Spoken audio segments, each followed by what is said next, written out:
大家好，我是夏妈，我和俊子都已经回到湖南了，下午5点多钟到的今天，然后赶紧煮一锅火锅吃。俊子我是从菜市场挑好了以后，昨天早上8点多钟去寄出来的，然后他那边快递那边是有这种包装的，就是垫了一点那种湿纸巾吧，感觉保鲜的还挺好的。第一层是干巴菌还有鸡枞，第二层的话呢是那个松茸，就都挑了一点点，就开这种比较小一点的就比较好寄。第三层就是那个牛肝菌，好几种哈，剑手青啊，然后那个白的还有一个黄的，我也不太懂啊，反正就是都挑了一点。这种大一点的口感真的很好吃，感觉到家还挺新鲜的，你们可以参考一下。今天晚餐就是这一点，我看有的根部有点生虫了，我就给它切掉了，切成薄片，其他的放到冰箱。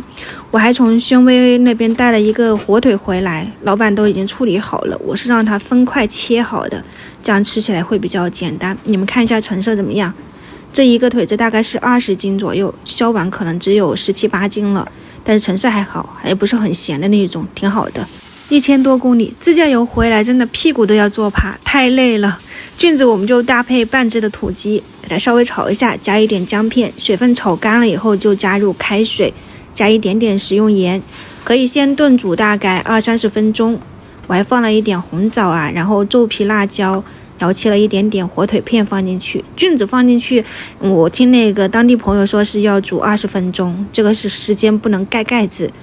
趁煮的过程中，我洗了一朵干巴菌，这玩意太难洗了，一个个丝的，加点猪油盐给它炒一炒，然后再放入火腿丁跟青椒，再把刚刚煮好的米饭包进去，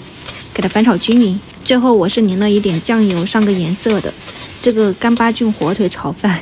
在外面肯定是要好几十的哈，真的特别的香，满屋飘香的那一种。